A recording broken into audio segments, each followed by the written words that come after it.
പോകാനുള്ള ഒരു കാരണമുണ്ട്. കാരണം മാഷക്ക് സുഖമില്ലാതായ എന്റെ മുമ്പേ ഇവിടെ വിജയവാണിന്റെ ആളുകളുണ്ടാവുമല്ലോ.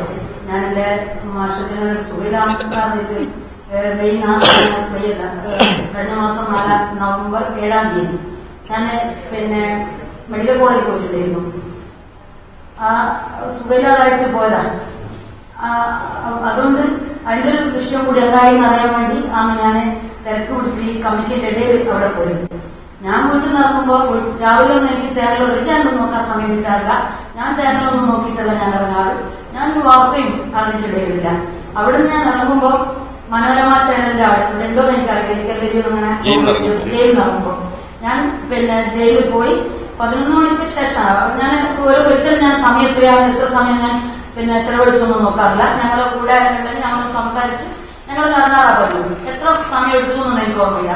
ഓരോ സമയവും പോകുമ്പോൾ എത്ര മിനിറ്റ് നിൽക്കണമെന്നും ഞാൻ നിശ്ചയിക്കാറില്ല. ഞങ്ങളൊന്ന് സംസാരിച്ച് ഞങ്ങൾ ഇറങ്ങാറ്. ഇറങ്ങുമ്പോൾ മനോരമ ചാനലുകാർ പുറത്തുണ്ട്. അവരാണ് എന്റെ അടുത്ത് വന്നിട്ട് പറയുന്നത് ഇങ്ങനൊരു ഫേസ്ബുക്ക് വിവാദം ഉണ്ടായിട്ടുണ്ട്, മുഖ്യമന്ത്രി ആഭ്യന്തരമന്ത്രിക്ക് കൂടെ വരികയാണ്, എന്ത് കളിയാ കളിക്കുന്നത്. ഞാൻ പറഞ്ഞു എനിക്കറിയില്ല എന്ത് കളിയാണ് എന്ന് പറഞ്ഞ് ഞാൻ വേഗം എനിക്ക് ഇങ്ങോട്ട് വരേണ്ട തിരക്കുള്ളതുകൊണ്ട് വേഗം കൊണ്ടുപോകുന്നു. ഞാനൊരു ഭാര്യയാണ്, MLA ആകുമ്പോൾ തന്നെ ഞാൻ ഭാര്യയാണ്, അമ്മയാണ്, ഒക്കെയാണ്.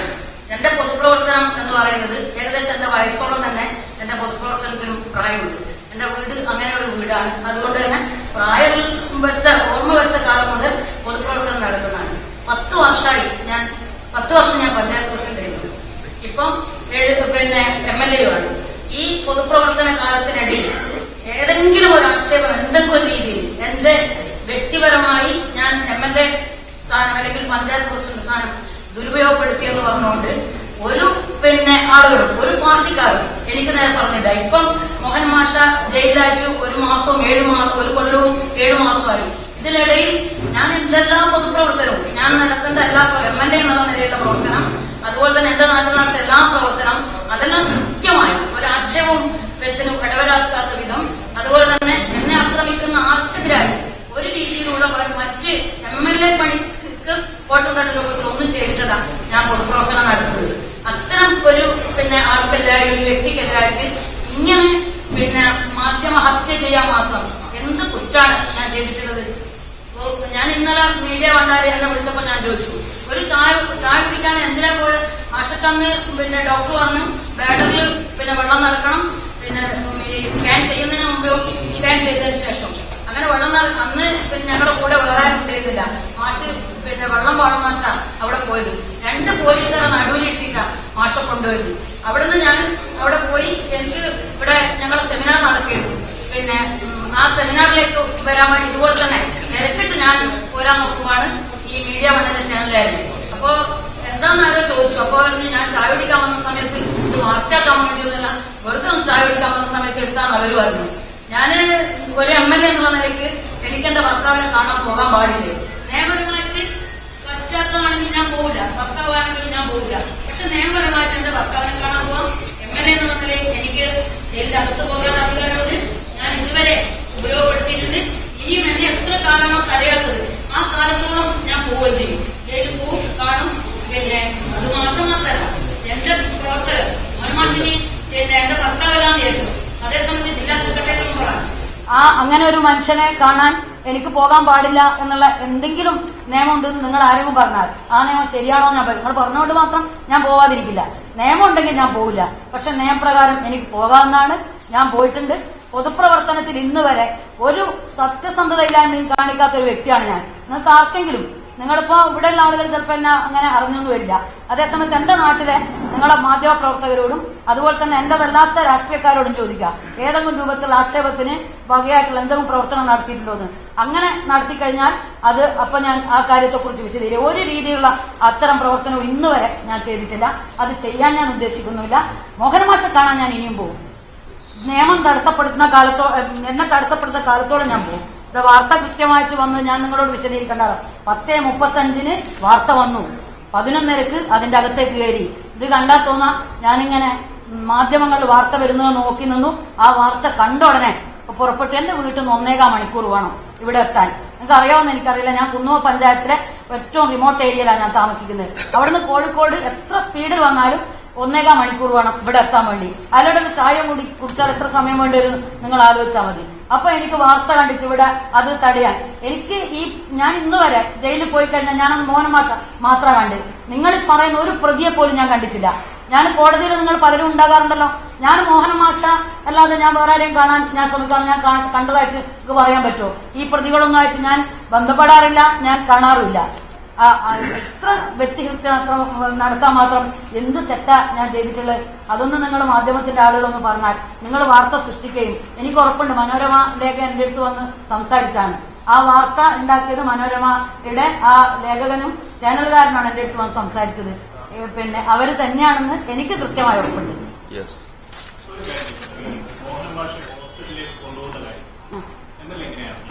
ഞാൻ അറിഞ്ഞതോ 1.5 മാസം ഇപ്പൊ ഇനി ഞാൻ പറയുന്നത് 1.5 മാസം കഴിഞ്ഞിട്ട് അടുത്ത കൊണ്ടുപോകുന്നത്. അപ്പൊ അതെനിക്ക് കൃത്യമായിട്ട് അറിയാലോ 1-ാം മാസം പോവാന്ന്. എന്റെ ഇന്ന് ഏത് ദിവസമാണെന്ന് എനിക്കറിയാം. അത് കൃത്യമായിട്ട് അറിഞ്ഞാൽ ഞാൻ ഒരു മണിക്കൂറിന്റെ മേലെ കാത്തതിന് ശേഷം മോഹൻ മാഷ് എത്തിയത്. മോഹൻ മാഷ് എത്തുന്ന സമയം അറിയാമെങ്കിൽ ഞാൻ ആ സമയത്ത് പോവില്ലേ?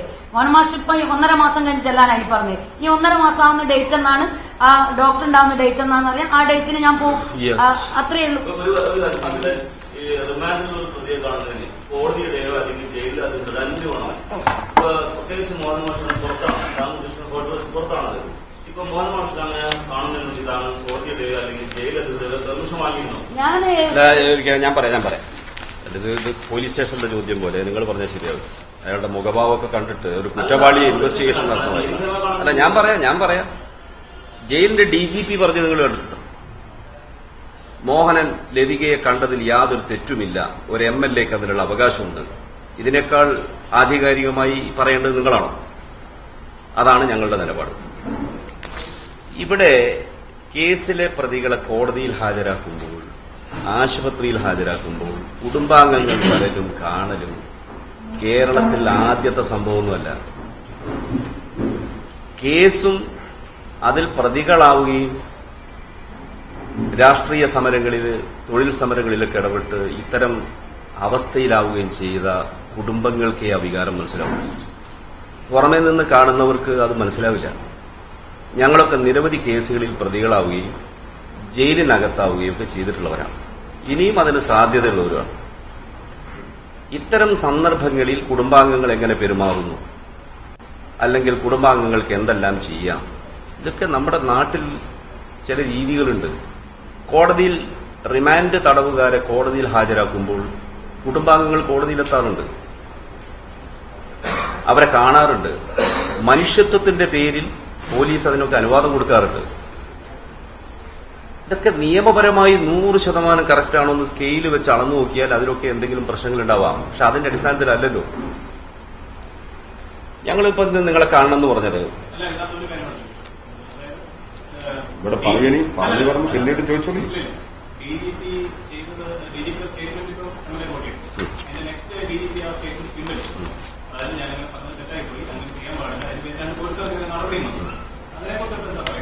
അയാള് അങ്ങനെ പറയാൻ പാടില്ലായിരുന്നു എന്നുള്ളത് ശരിയാണ്. പറഞ്ഞ വസ്തുതയല്ല അങ്ങനെ നിഷേധിച്ചത്. DGP റാങ്കിലുള്ള ഒരാള് ഈ രീതിയിൽ ഓപ്പണായി കമന്റ് ചെയ്യാൻ പാടില്ലായിരുന്നു. അത് തെറ്റാന്ന് അങ്ങനെ സംഭവിച്ചിട്ടുണ്ട്. അത് അദ്ദേഹത്തിന്റെ ഒഫീഷ്യലായ ഒരു സ്റ്റേറ്റ്മെന്റാണ്. തെറ്റാണെന്ന് ആഭ്യന്തരമന്ത്രി പറഞ്ഞിട്ടുണ്ട്. അത് DGP തെറ്റാണ്, ജീവനുമായി കാണാൻ വഴിയില്ല എന്ന് അത് വൈകിട്ട് ആഭ്യന്തരമന്ത്രി പരസ്യമായി പറഞ്ഞു. അദ്ദേഹം കോൺഗ്രസ് നേതാവല്ലേ, അദ്ദേഹത്തിന് എന്തും പറയാം. ഒരു ഒഫീഷ്യൽ ഔദ്യോഗിക സ്ഥാനത്തിരുന്നുകൊണ്ട് പറയുന്നതിനേക്കാൾ വലുതല്ല ഒരു രാഷ്ട്രീയക്കാരന്റെ പ്രസ്താവന. ആഭ്യന്തരമന്ത്രി തിരുവഞ്ചൂർ രാധാകൃഷ്ണൻ ഇന്ത്യൻ നാഷണൽ കോൺഗ്രസിന്റെ നേതാവാണ്. അദ്ദേഹത്തിന് രാഷ്ട്രീയ താല്പര്യമുണ്ടോ? അതുകൊണ്ട് അദ്ദേഹത്തിന്റെ സ്റ്റേറ്റ്മെന്റിനെ അടിസ്ഥാനപ്പെടുത്തിയൊന്നും അല്ലല്ലോ കോടതികളും കാര്യങ്ങളൊക്കെ തീരുമാനിക്കുന്നത്.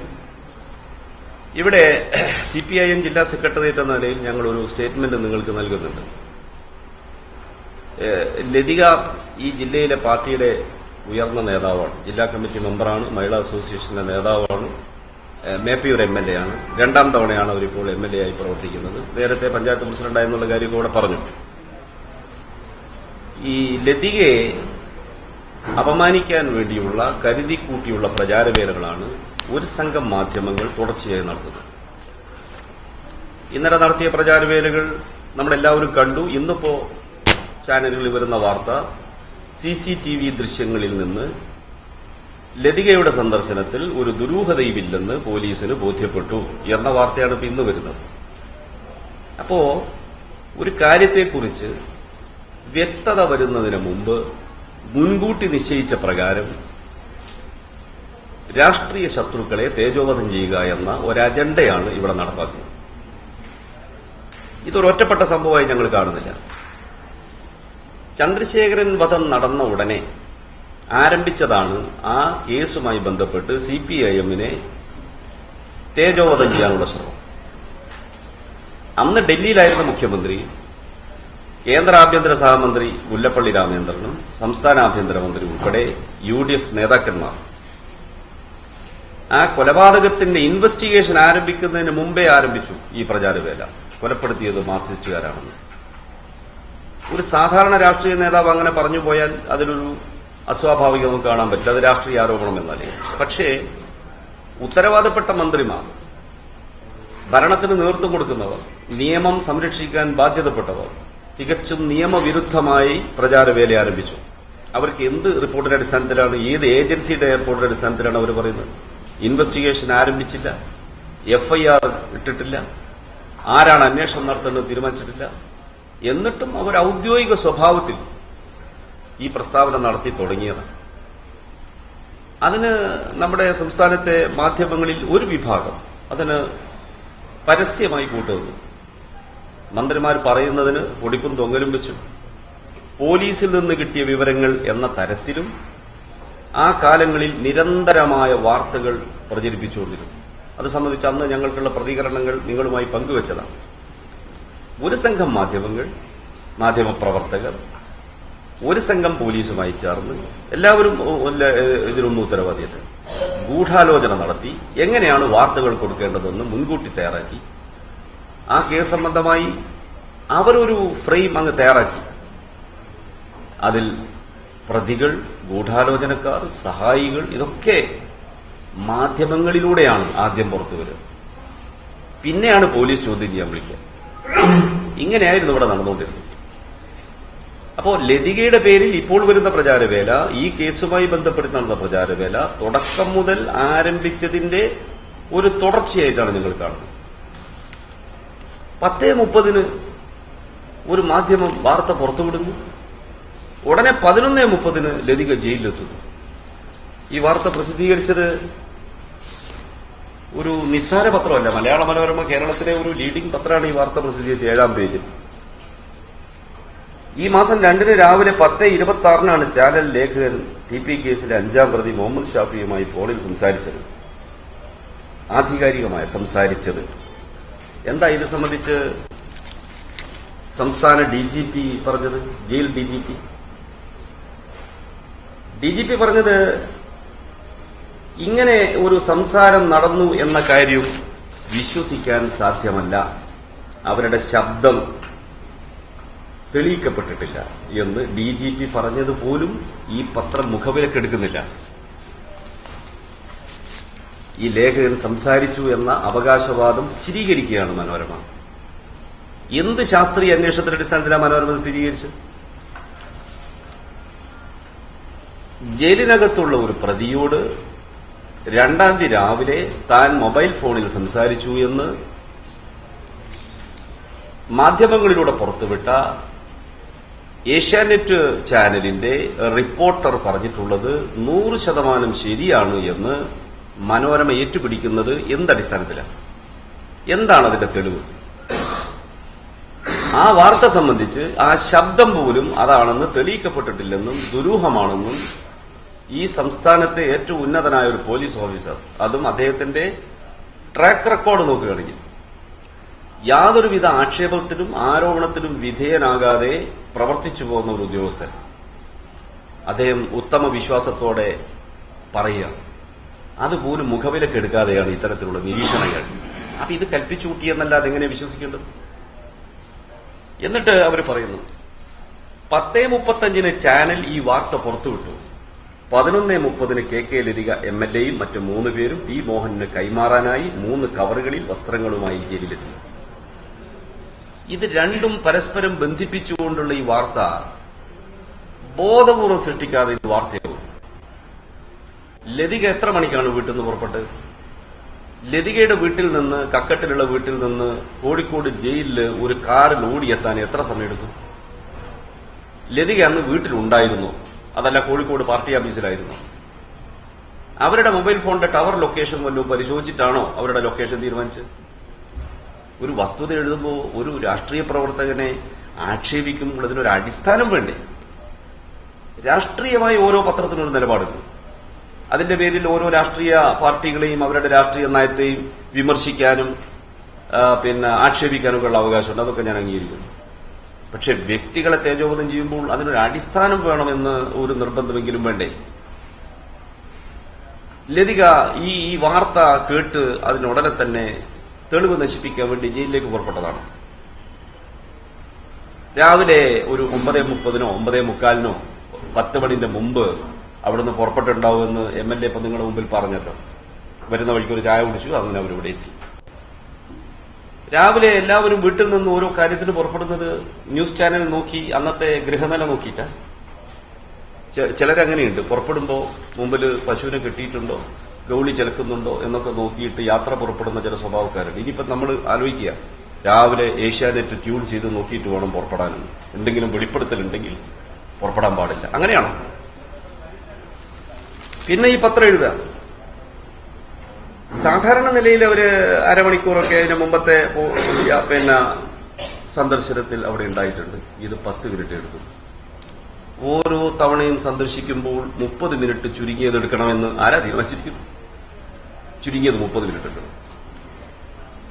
ചെല്ലുമ്പോൾ അവിടെ ചെല്ലുന്ന ആളുകളുടെ ആവശ്യവും അവരുടെ മറ്റ് പരിപാടികളും ധൃതിയും ഒക്കെ അനുസരിച്ചല്ലേ കാര്യങ്ങൾ തീരുമാനിക്കുന്നത്. ജയിലിൽ പോകുമ്പോഴുള്ള CCTV ദൃശ്യം, ജയിലിൽ നിന്ന് വെളിയിൽ വരുമ്പോൾ എല്ലാം കാണിച്ചല്ലോ. മലയാള മനോരമ തന്നെ ചിത്രസഹിതം കാണിച്ചു. അതിൽ ആ ചിത്രത്തിൽ അവരുടെ ഇന്നത്തെ പേപ്പറിൽ ഈ ചിത്രത്തില് അവരുടെ കയ്യിൽ ഒരു മൊബൈൽ ഫോൺ അല്ലാതെ വേറെ ഒന്നുമില്ല. നിങ്ങൾ ഈ പത്രങ്ങൾ ആക്ഷേപിച്ചത് ജയിലിലെത്തിയ ലതിക മോഹനുമായി സംസാരിക്കുന്നതിനിടയിൽ മാധ്യമം ആരോപിച്ച തെളിവുകളെല്ലാം അവിടുന്ന് കടത്തിക്കൊണ്ടു പോരാൻ ഇവര് ശ്രമിച്ചു എന്ന വിധത്തിലാണല്ലോ ആരോപിച്ചത്. ഈ ദൃശ്യം കണ്ടുകൊണ്ട് ഇവർ എന്ത് തരത്തിൽ എന്താണ് ഈ അവരുടെ കയ്യിൽ വഹിച്ചുകൊണ്ട് പോരുന്നതെന്നാ പറയാൻ പറ്റുക?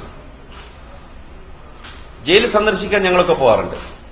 MLA എന്ന നിലയിൽ ഒരു പ്രത്യേക പ്രിവിലേജ് ഉണ്ട്. ജയിൽ സൂപ്രണ്ടിനോട് ആവശ്യപ്പെട്ടാൽ അകത്ത് കയറി വെൽഫെയർ ഓഫീസറുടെ മുറിയിൽ വെച്ച് ആവശ്യപ്പെടുന്ന റിമാൻഡ് തടവുകാരെ കാണാൻ, അവരുടെ സാന്നിധ്യത്തിൽ കാണാൻ അവസരം നൽകാറുണ്ട്. ഞാൻ എത്രയോ തവണ പോയിട്ടുണ്ട്. TP പോയിട്ടുണ്ട്, MLA ലതിക പോയിട്ടുണ്ട്, ഇനിയും പോവുകയും ചെയ്യും. ഇന്നത്തെ ഈ നിയമം നിലവിലുള്ളിടത്തോളം കാലം. ഇന്ന് ജയിലിൽ പോകാൻ ഞാൻ ആഗ്രഹിച്ചിരുന്നു, പക്ഷേ മോഹനൻ മാഷ് കോടതിയിലേക്ക് കൊണ്ടുപോകുന്നുള്ളതുകൊണ്ട് പോകാൻ പറ്റിയില്ല. അത് ഞങ്ങൾ എഴുതി കൊടുത്തിട്ട്, MLA ഞങ്ങൾ എഴുതി കൊടുത്തിട്ടാണ് പോകുന്നത്. ഇന്നയാളെ കാണണമെന്ന് എഴുതി കൊടുക്കും. അവരെ മാത്രമേ കാണാറുള്ളൂ. അതും ഉദ്യോഗസ്ഥന്റെ സാന്നിധ്യത്തിൽ വെച്ച്. അവിടെ ഒരു രഹസ്യ ഇടപാടൊന്നും നടക്കില്ല. അവിടെ ഒരു തരത്തിലുള്ള സ്വകാര്യ സംഭാഷണവും നടക്കില്ല. അവർ മാറില്ല. അവരെ മുമ്പിൽ വെച്ചാ സംസാരിക്കുന്നത്. അങ്ങനെ രഹസ്യമായി എന്തെങ്കിലും സംസാരിക്കേണ്ട ആവശ്യവും ഞങ്ങൾക്കില്ല. അവിടെ ചെല്ലുന്നത് കേസിനെ കുറിച്ചോ മറ്റതിനെ കുറിച്ചോ ചർച്ച ചെയ്യാനൊന്നുമില്ല. അവരുടെ ആരോഗ്യനിലയിൽ ദീർഘകാലം തടവിൽ കഴിയുന്ന ഒരാൾക്കുണ്ടാകുന്ന ഒരു മാനസിക പ്രശ്നമൊക്കെ ഉണ്ടാവില്ല. അപ്പൊ സഹപ്രവർത്തകരായിരുന്ന ആളുകൾ ഒന്നിച്ചെന്ന് കാണുക, അവരുടെ ആത്മവിശ്വാസം, അവരുടെ ആരോഗ്യസ്ഥിതി, ഇതൊക്കെ എങ്ങനെയുണ്ടെന്നൊന്ന് പരസ്പരം സ്നേഹം പങ്കിടുക എന്നതിൽ കവിഞ്ഞൊരു രാഷ്ട്രീയ ചർച്ചക്കൊന്നുമല്ല ഈ പോകുന്നത്. അതുകൊണ്ട് പരസ്യമായി ഓഫീസർമാർ കേൾക്കാൻ പറ്റാത്തതൊന്നും ഞങ്ങൾക്ക് പറയാനുമില്ല. ഇതിനെയാണല്ലോ ഇങ്ങനെ വളച്ചൊടിച്ച് ചിത്രീകരിച്ചത്. എന്താണ് അതിന്റെ ലക്ഷ്യം? 1.5 വർഷത്തോളമായി മോഹനൻ ജയിലിലാണ്. ജാമ്യം കിട്ടിയിട്ടില്ല. മോഹന്റെ അറസ്റ്റ് പോലും വലിയൊരു ആഘോഷമായിരുന്നു. പോലീസ് മാധ്യമങ്ങൾക്ക് മുൻകൂട്ടി വിവരം കൊടുത്തിട്ടാണ് കൊയിലാണ്ടിയിൽ വെച്ച് ഒരു പിടികിട്ടാപ്പുള്ളിയെ പിടികൂടുന്നത് പോലെ വാഹനം റോഡിൽ തടഞ്ഞു നിർത്തി അറസ്റ്റ് ചെയ്തത്. ഒരു രാഷ്ട്രീയ നേതാവിന് അങ്ങനെ ചെയ്യേണ്ട കാര്യമുണ്ടോ? സമൻസ് അയച്ചാൽ സ്റ്റേഷനിൽ ഹാജരാവില്ലേ? ഏത് അന്വേഷണ ഉദ്യോഗസ്ഥനും പോലും ഹാജരാവില്ലേ? CH അശോകനോട് വടകര DYSP അദ്ദേഹത്തിന്റെ ഓഫീസിൽ ചെല്ലാൻ സമയം നിശ്ചയിച്ച് ഫോണിൽ വിളിച്ചറിയിച്ചതാണല്ലോ. അറസ്റ്റ് ചെയ്യപ്പെടേണ്ട നില അല്ലെങ്കിൽ ബലം പ്രയോഗിച്ച് കസ്റ്റഡിയിൽ എടുക്കേണ്ട സാഹചര്യം ഉണ്ടാക്കിയോ? പോകാൻ പറഞ്ഞു, അദ്ദേഹം പോയി. അതാണല്ലോ പാർട്ടി നേതാക്കന്മാർ ചെയ്യുന്നത്. ഞങ്ങൾ എന്താ ഒളിച്ചോടിപ്പോവോ? എന്നിട്ടും എന്തിനായി സീൻ ഉണ്ടാക്കിയത്? മാലോകരെ അറിയിക്കാൻ. അത് തത്സമയ സംപ്രേഷണം ചെയ്യാൻ അല്ലെങ്കിൽ ദൃശ്യവൽക്കരിക്കാൻ മാധ്യമങ്ങളെ മുൻകൂട്ടി അറിയിച്ചു പോലീസ്. അപമാനിക്കാൻ വേണ്ടി. മോഹനെ അപമാനിക്കുന്ന മോഹനോടുള്ള വ്യക്തിപരമായ വിരോധത്തിന്റെ പ്രശ്നത്തിനൊന്നുമല്ല, CPIM-നെ അപമാനിക്കാൻ. അല്ലെ അങ്ങനെ ചെയ്യേണ്ട കാര്യമുണ്ടോ? എത്രയെത്ര കേസുകളിൽ ആളുകളെ അറസ്റ്റ് ചെയ്യുന്നുണ്ട്, സ്റ്റേഷനിൽ വരാൻ പറയുന്നുണ്ട്, ചോദ്യം ചെയ്യുന്നുണ്ട്, എല്ലാ മാധ്യമങ്ങളുടെ മുമ്പിൽ വെച്ചാണ്. ഇത് ഒരു കൽപ്പിച്ചുകൂട്ടലാണ്. അത് കഴിഞ്ഞ് മോഹനമാഷ് ജയിലിൽ അദ്ദേഹത്തിന്റെ മകന്റെ പേരിലായി പിന്നീട് ആക്ഷേപങ്ങൾ. നികിത ജൂലിയാസ് മോഹന്റെയും ലതികയുടെയും മോനാണ്. കോഴിക്കോട് NIIT-യിൽ നിന്ന് എഞ്ചിനീയറിംഗ് ബിരുദം നേടിയ ഒരു ചെറുപ്പക്കാരനാണ്. ആ ചെറുപ്പക്കാരനെ നിരവധി കേസുകളിൽ പ്രതിയാക്കിയിട്ട് പോലീസ് രാഷ്ട്രീയ സ്വാധീനം വെച്ചാണ് ഈ കേസെടുത്തിരുന്നത്. എല്ലാവർക്കും അറിയാം, നാട്ടുകാർക്കൊക്കെ അറിയാം.